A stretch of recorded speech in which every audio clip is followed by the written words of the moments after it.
Good afternoon, ladies and gentlemen, and welcome to the MICROSALT PLC investor presentation.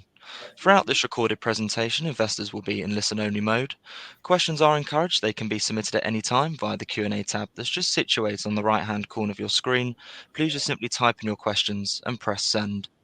The company may not be in a position to answer every question it receives during the meeting itself. However, the company can review all questions submitted today and will publish those responses where it's appropriate to do so on the Investor Meet Company platform. Before we begin, I would like to submit the following poll, and if you could give that your kind attention, I'm sure the company would be most grateful. And I would now like to hand you over to the executive management team from MICROSALT PLC. Rick, good afternoon, sir. Thank you. My name is Rick Gani, and I'm the CEO of MICROSALT. Thank you, Jake. And with me today is Conrad Dabrowski, our CFO. And Conrad and I will step through a presentation for you. So, Conrad, let's roll. All right. This is our disclaimer. Nobody's surprised that we have one of those. All right. Here's our company profile and mission.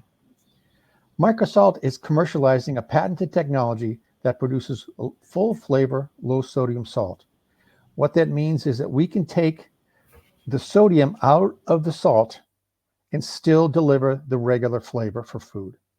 We're a major disruptor in the food market because of our micron-sized particles also have improved adherence to foodstuffs. And we'll talk about that in a slide or two. But the thing of it is we deliver 50% less sodium at full flavor. Excess sodium consumption is a significant contributor to worldwide cardiovascular disease. And MICROSALT is new technology that drives us there. We meet the rising demand for healthier alternatives. 86% of U.S. healthcare costs are related to chronic diseases, with cardiovascular disease prominent. The WHO, which is the World Health Organization, is targeting reducing global sodium by 30% by 2025. We have 184 countries. Virtually all the entire World Health Organization memberships have committed to this goal. So it is a worldwide issue.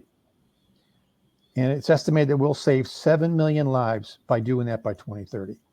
Our whole mission, our whole reason to be in business is to help people reduce global sodium consumption and therefore heart disease. And we do that by providing proprietary, full flavor, low sodium salt. All right, let's get down to it. There are market opportunity. Our patented technology allows us to create full flavor with a much smaller crystals. And we do that by shrinking the crystal.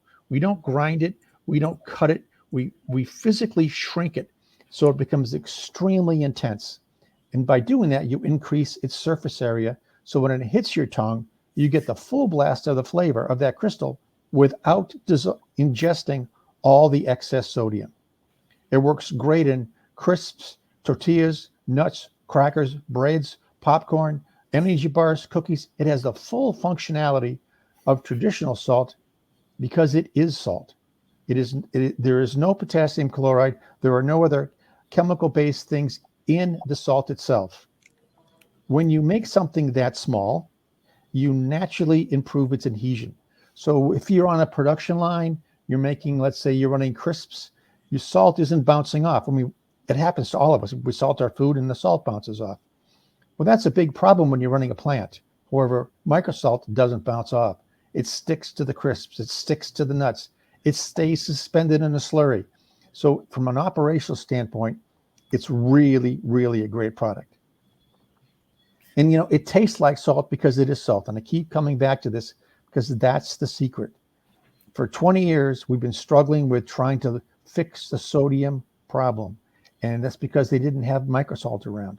We do it without changing the flavor. We have a dynamic market growth trajectory with a global market expected to be $9.6 billion by 2032.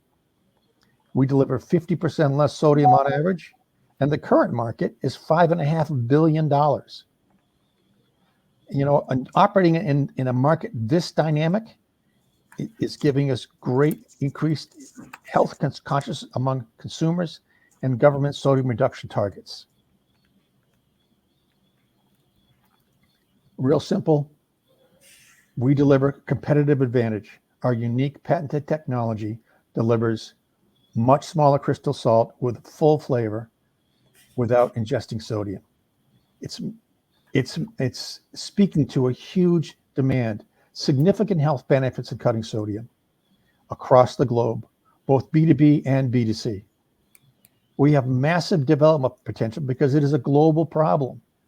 We have activity from almost every country in the world, from South Africa, South America, Canada, the UK, obviously, since we're here, but the European continent.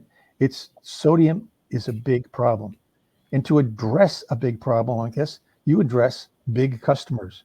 We talk to the world's largest food producers. We talk to the regional large food producers in order to get them to use microsalt to lower sodium. We have a really strong production and supply chain as we speak, so we have very limited risk profile. We use contracted packaging right now in the US. Our team supporting all this is outstanding.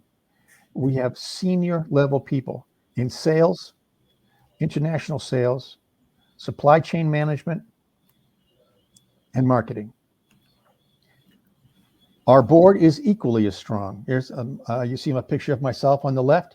I've been a food guy my whole life, including Procter & Gamble, Anheuser-Busch, Corn Foods. I also ran my own company for over 30 years. We were a bulk snack producer. With me is Conrad Dabrowski, a really great CFO. He's previously finance director at Lucid and global accounting manager for Restaurants Brands International. For those of you who don't know, that's Burger King and Popeyes, I believe, Conrad, if I'm not right about is that? Correct. Yeah. And he's a qualified accountant for 5 years with Deloitte. Our chair is Judith Batchelor. Judith is an OBE. She is the highest ranking nutritionist in the UK.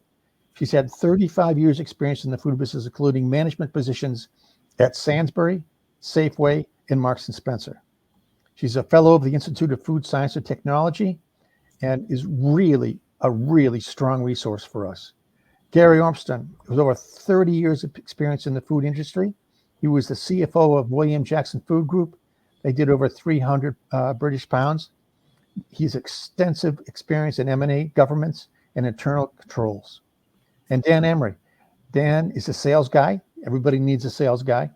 He worked for Pilgrim's Pride and grew Pilgrim's Pride into one of the largest chicken companies in the universe.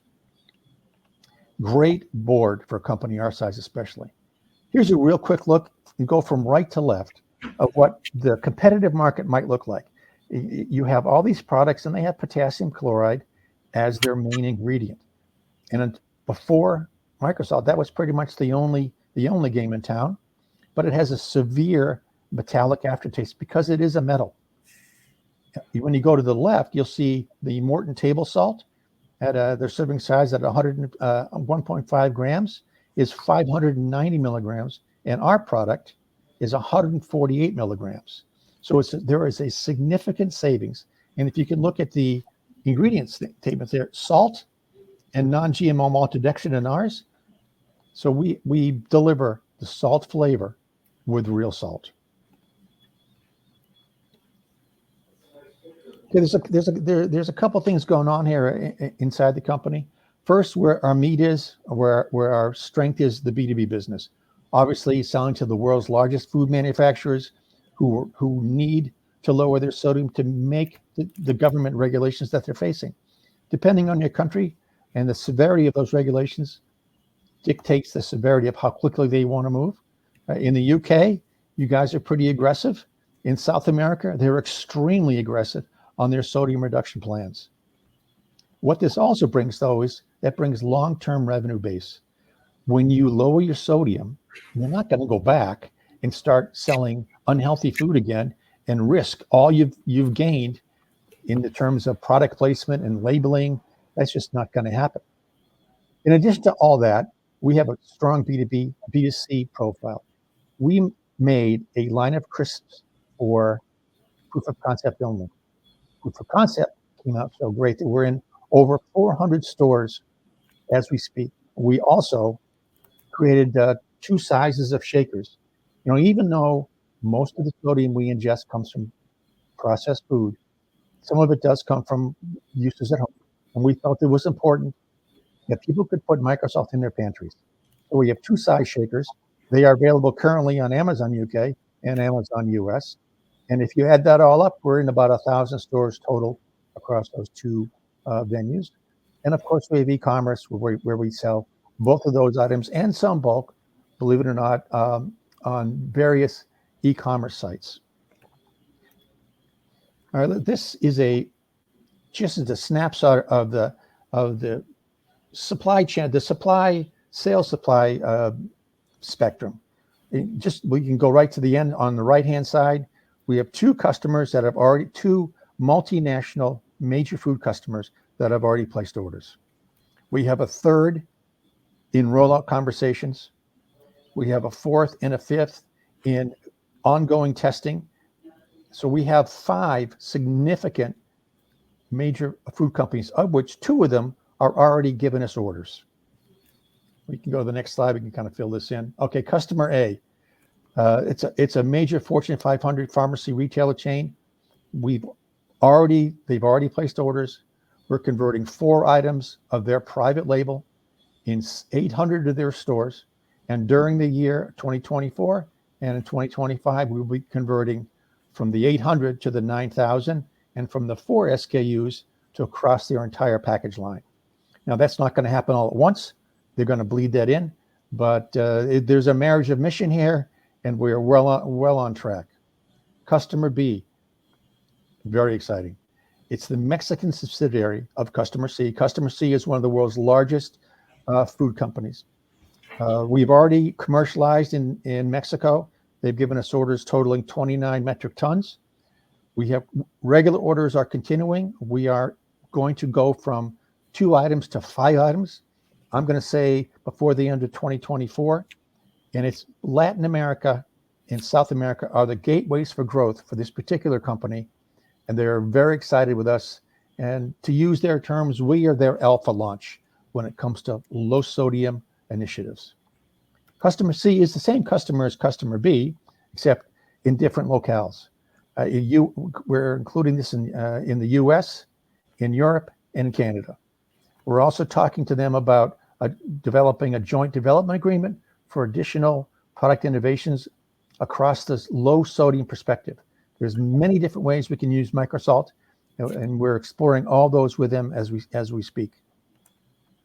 And we expect 2 or 3 additional item lines, SKUs, from the North American folks, first half of 2024. Customer D is one of the world's largest global bakery companies. We've already passed through the R&D. We've already worked through their supply houses, and we expect this product to begin in June.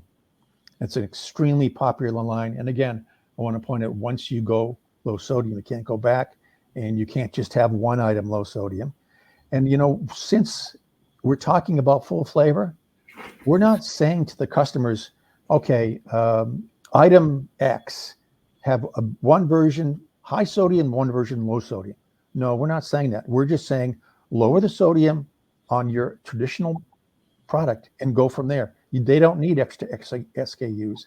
They don't need consumer change, because the consumer won't know. It'll taste the same.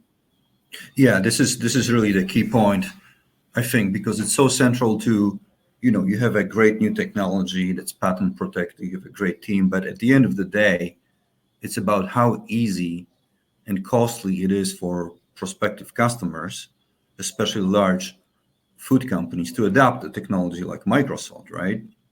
And it's very easy because, one, and I'm preceding one of the questions, but it doesn't involve any additional capital expenditures. Existing spray drying equipment can be used to produce MICROSALT. There's no additional spending involved on the customer side whatsoever. It works well with a number of surfaces, right? And so it's one of the key points. And the customers, being the large food companies, don't need to launch new products, invest into marketing, the launch, which can take years, right, as we know it, versus all they do is just simply changing their existing salt vendor to MICROSALT. And customer acceptance, nothing in terms of that is actually changed or affected in the process, right? All they do is they just continue production day by day of their snacks, whether it be popcorn or crisps or a number of other SKUs we're launching with them. And the consumer doesn't even taste the difference. That's the beauty of it. It's simple. It's obviously not as simple, when you go into patent and how it's actually produced, but it's at the end of the day, it's simple for big customers to adopt it. And to move on from this, Custom Maria is one of the largest suppliers of meat and poultry products in the U.S. And they, quite honestly, they serve a lot of their chicken nuggets to schools, and they have to get their sodium down in order to keep their lunch business. So they are really trying hard to find ways to make it work with MICROSALT. We know they're gonna succeed. We know where they are in their testing. We've tested it independently, and we know that they're going to get there.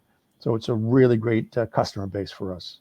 Yeah, and then just to kind of not to confuse, this is like the forefront of our customers and near-term opportunities. But obviously, the company has much more beyond those 5 names in the pipeline, in the testing phase, and the commercial opportunity.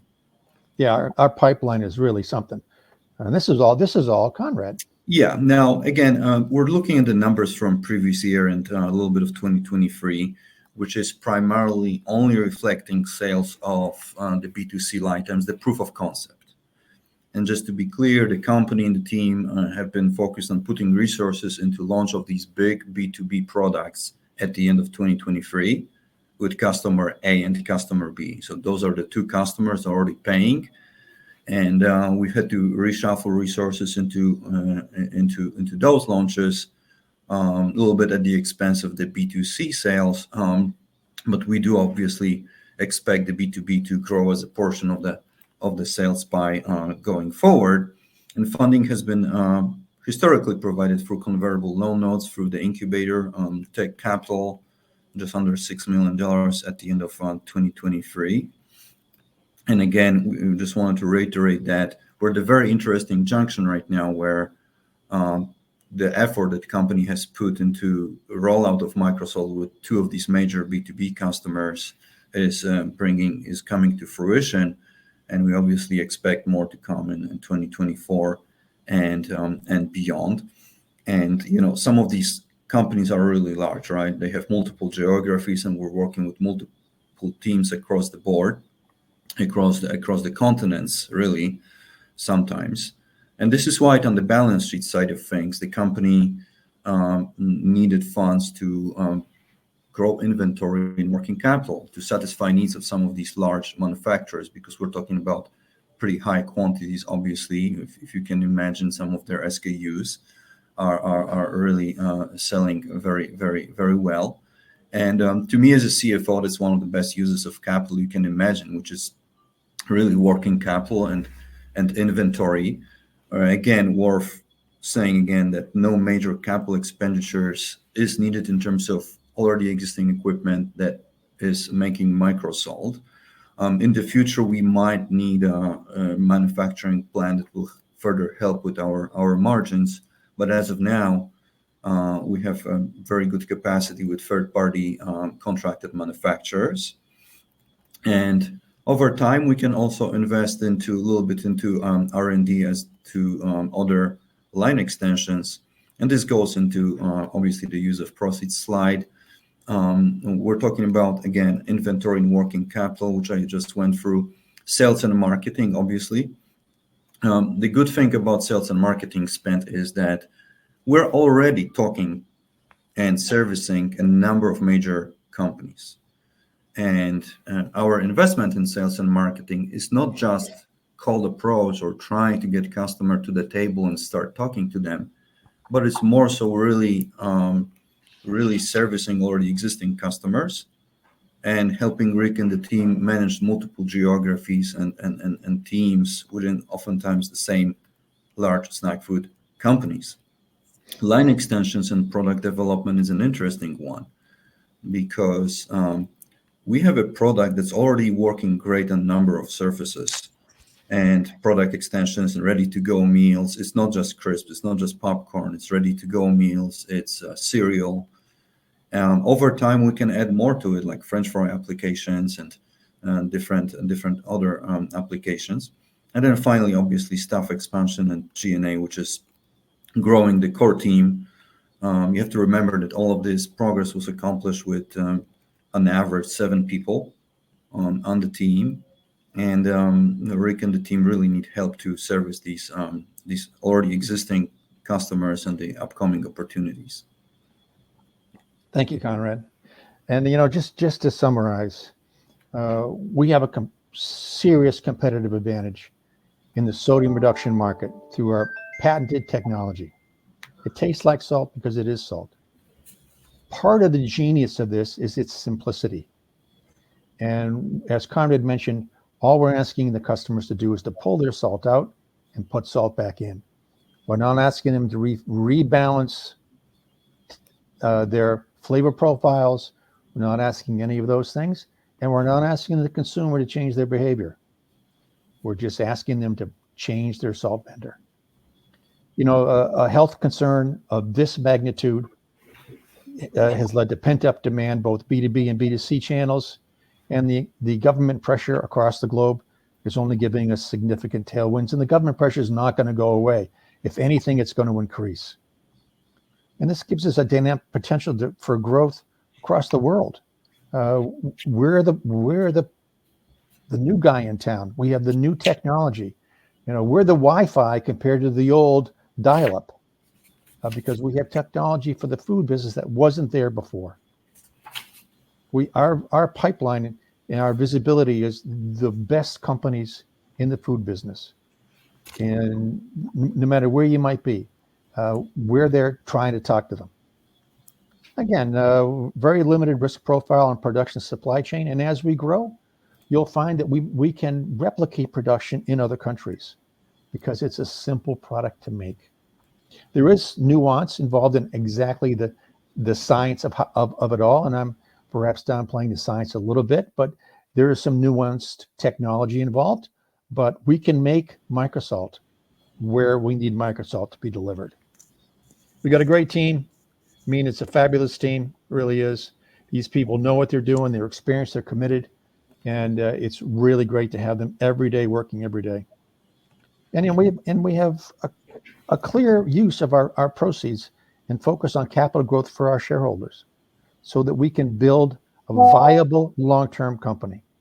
And just, not to downplay it, but Jack Stein, one of the high-profile chefs here in the UK market, has fully endorsed MICROSALT.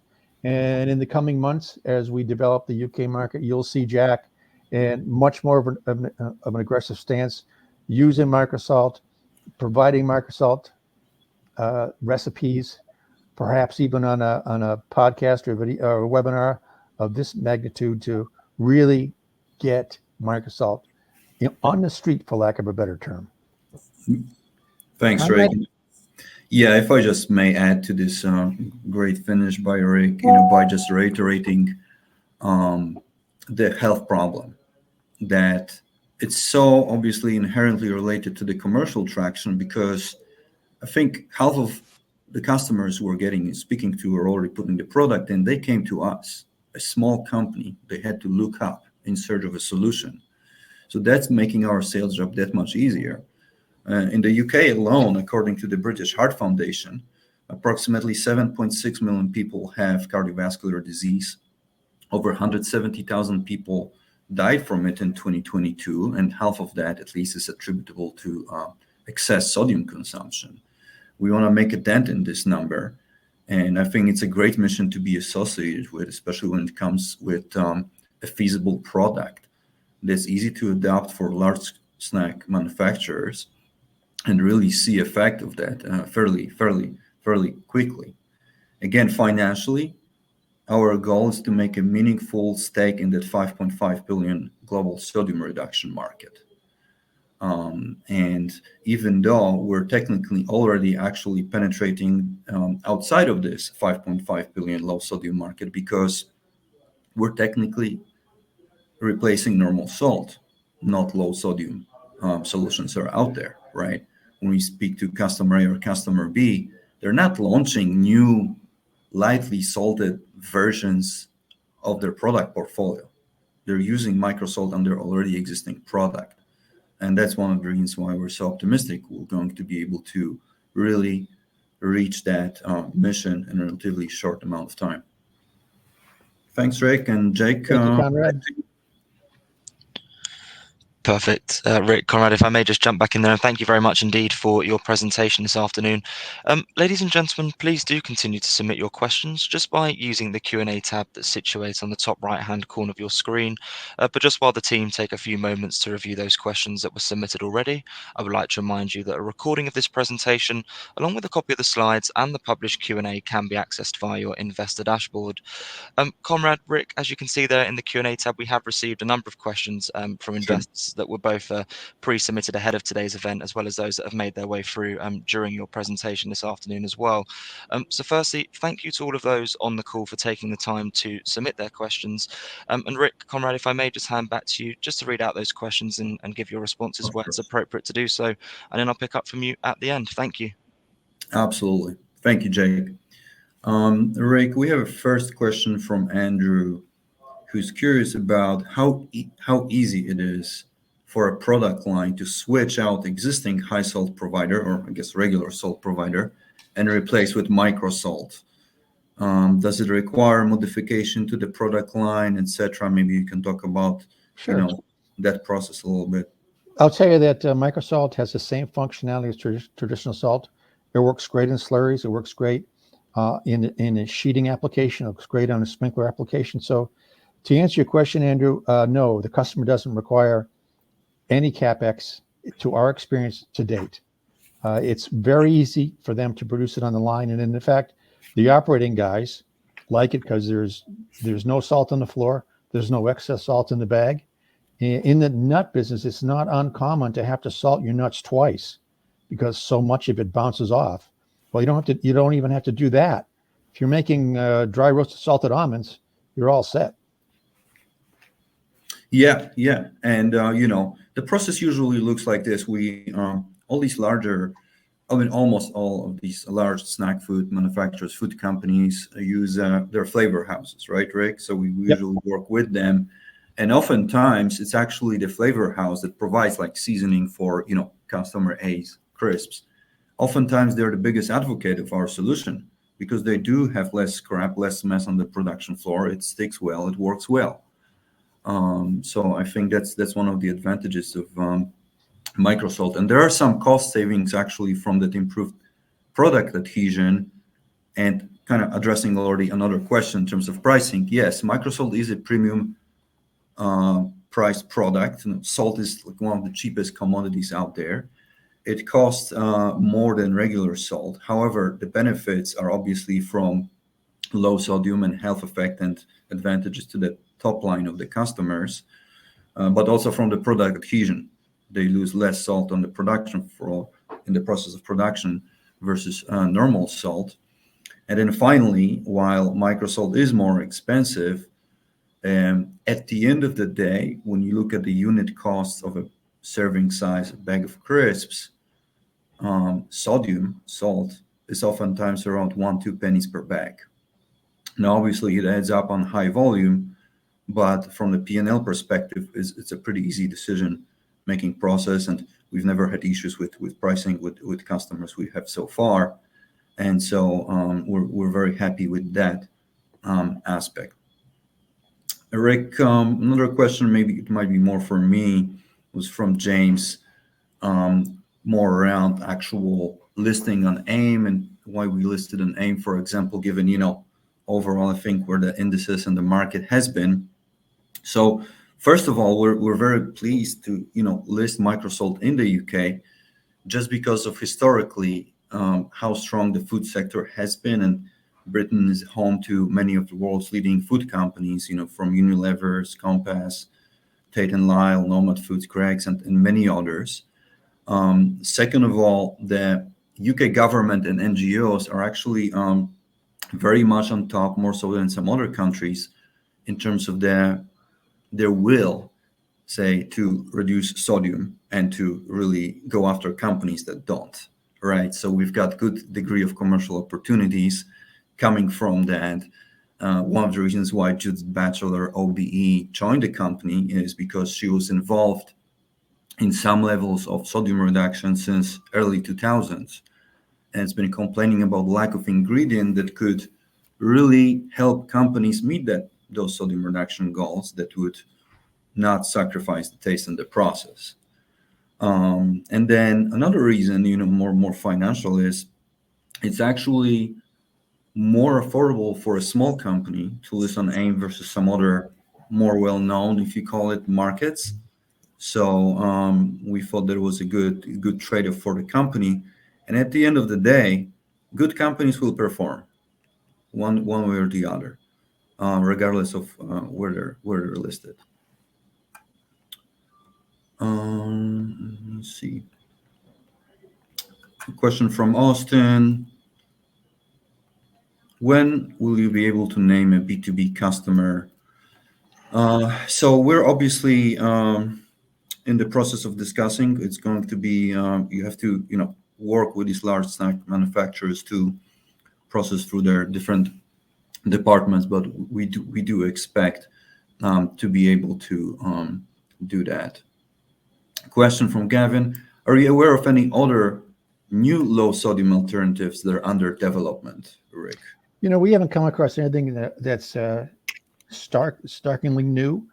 There are naturally, there are some salts that have various sodium levels in them depending on what part of the world they're mined from, whether it's sea salt from Australia or mine salt from Pakistan. There are various sodium levels available to manufacturers. However, what they don't want to do is get involved with a complicated supply chain problem where you're buying your salt from some far off destination and you're counting on a very weak supply chain. I think COVID taught everybody a lesson in the food business that that's not smart. And one of the other things we offer is we offer a rock solid supply chain for people. The product is currently made in the US. We can make it anywhere in the world. And it's only two things. It's just salt and maltodextrin.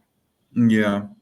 And the indirect answer to that is that some of these Fortune 500 large food companies are working with us and already are trying to deploy product into other countries within their member firms as well. What guidance, okay, that's a question from Gavin now again, I think. What guidance have you given with regard to whether the company can be self-financing from here? So I can't answer, at least as of now yet, that question directly, specific timeline and all. All I can say is that as a CFO, that the business model is very attractive in that it targets B2B customers, and that helps with margins, because when you really focus entirety of your business model on a B2C or a retail name out there that you have to grow, you have to spend that much more money on marketing, consumer marketing, online awareness. Now, we're still doing some work for trade shows and things like that. But like I said, some of our biggest customers and opportunities really came through them reaching to us. And so that ultimate customer acquisition cost is very, very low. And that helps with cash burn. Another thing that helps with cash burn is lack of need for any large capex, right? And so we don't need to buy or help these companies, outfit anything in terms of their already existing equipment. So it's a pretty capital light business model that's going to be focused on working capital and inventory.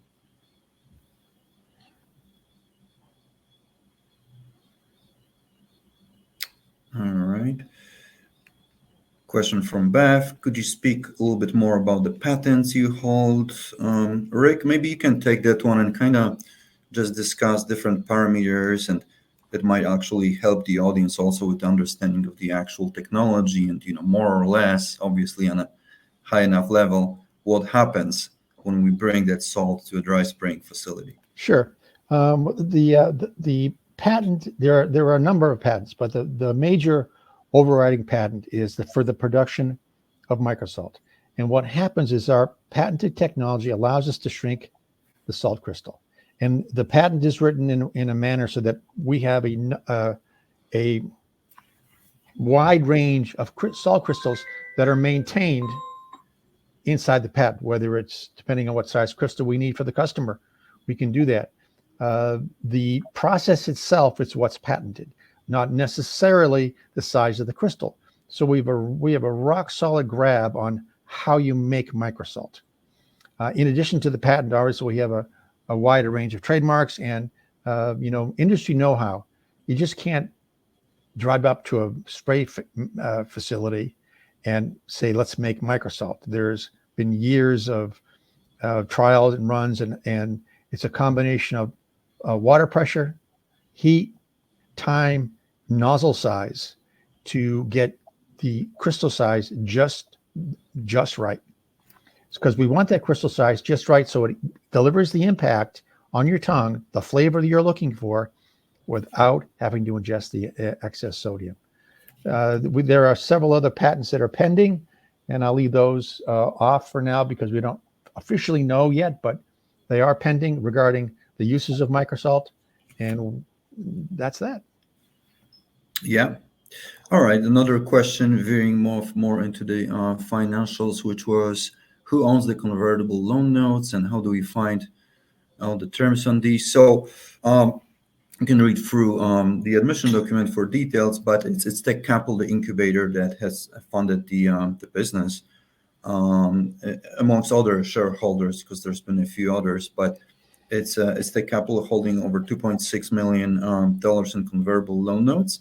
And they've been incredibly helpful in building out the management executive team, the IP portfolio, really helping MICROSALT stand on its own legs as well. And let me scan if we have any other questions.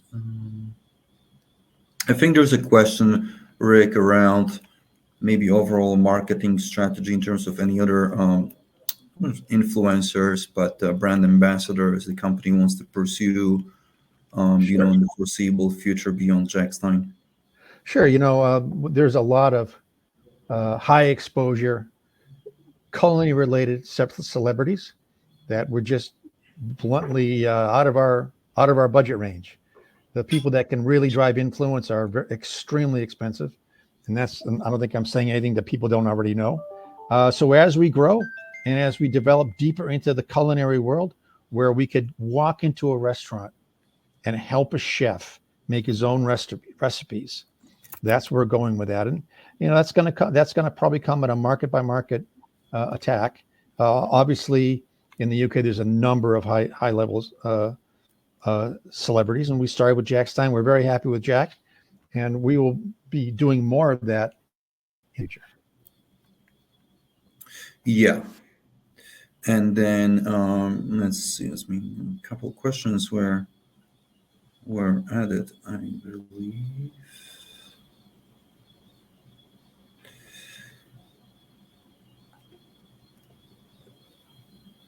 I think we talked about pricing. Oh yeah, that's a good one. So, Rick, someone asked us. I'm sorry, I memorized the question, but not the name in here. What are our concrete plans for next 12 months in terms of what we want to accomplish commercially or not? Obviously, without talking things that we haven't disclosed yet. Well, our focus is the B2B expansion, and we are doing it. Although we're doing it across the planet, we can't be everywhere at one time. So we're focusing on the UK for right now and on Latin America because we already have a foothold. So we expect within the next 12 months to be able to say that we have significant penetration with significantly sized food manufacturers. Now, along with that comes some B2C business. Along with that will come some in-home shaker sales. But the real thing is get the B2B business out of the blocks, and especially now we've already got that happening in Mexico for us, and Mexico will lead to Brazil. Brazil will lead to South Africa. I mean, in our work in the UK is significantly down the road. So in 12 months, we'll be talking to you about the named stores, retail chains, and brands that have gone with MICROSALT. One last question that I think we can, I guess, answer together. Who developed the manufacturing process? I guess who's the person responsible for inventing the product? And the technology and the patent was filed originally by two carbohydrate chemists out of University of Arkansas, which was then subsequently acquired by the incubator and then um, sold or transferred to Microsoft. Microsoft owns it now. And you'd think that maybe University of Arkansas doesn't sound like MIT or Stanford or Oxford, but it's in the food industry. Actually, it's one of the top-notch research and schools in the world. And the two chemists are very very well known and respected, and it was a great find at the time. And that's how the entire journey really started. It started with the incubator identifying and finding that patent, and they had relationship with the chemists before too, and then building the great team, great board um, around it. All right, let me see if we have any questions added. Oh, what is the life of the main patent from here? It's until 2030, which by itself is more than enough for us, given the kind of name recognition of customers who are speaking out that are already using Microsoft on them. We think it's enough for us to build on, maintain that first mover advantage. Now, there's other things that Rick mentioned. We filed additional patents, further improvements on that technology that, if granted, would extend this patent coverage until 2039. And then we have trademarks, obviously, which cover Microsoft, very, very catchy name out there. And then we have the know-how, which is also very, very important, because when you think about it, Coca-Cola is not covered by patent for decades now, but it's covered by their know-how that they're very secret about. So all of it, we think, adds to a very strong IP portfolio position for a young company like that, right? So you have to remember that Microsoft doesn't even have 5 years, or just over 5 years, I think, at this point. So I think that would conclude the questions, Jake. Can I hand it over to you? Absolutely, Comrade Rick. Thank you very much indeed for being so generous with your time then, addressing all of those questions that came in from investors. And of course, if there are any further questions that do come through, we'll make these available to you immediately after the presentation has ended, just for you to review, to then add any additional responses, of course, where it's appropriate to do so. And we'll publish all those responses out on the platform. But Rick, perhaps before really just looking to redirect those on the call to provide you with their feedback, which I know is particularly important to yourself and the company, if I could please just ask you for a few closing comments to wrap up with, that would be great. Sure. It's rare in the business world. And as you can tell from the color of my hair, I've been around the block a couple of times. And it is rare that where everything falls in place. Usually there's a problem with the product quality, or the market's not ready, or there's a big giant competitor, or something will get in the way. None of those things exist with Microsoft. It's the right product at the right time that's been completely vetted, that delivers a significant health benefit. And every day, it seems there's more and more and more research that just backs us up. It's every day our story gets stronger without us having to convince anybody. It's not magic because it's true, but it's like magic because it's so good. And sodium is such a sensitive issue, no matter where you are, in the UK, in the US, Canada, anywhere you are. Sodium is on people's minds, and they're looking for solutions. And finally, like I said earlier, we're the Wi-Fi compared to the old dial-up stuff. We're the new technology, and it's going to work. We know it works. Perfect. Rick, Conrad, thank you once again for updating investors this afternoon. Could I please ask investors not to close this session, as you'll now be automatically redirected for the opportunity to provide your feedback in order that the management team can really better understand your views and expectations. This will only take a few moments to complete, but I'm sure will be greatly valued by the company. On behalf of the management team of MICROSALT PLC, we would like to thank you for attending today's presentation. That now concludes today's session, so good afternoon to you all. Thank you very much. Thank you.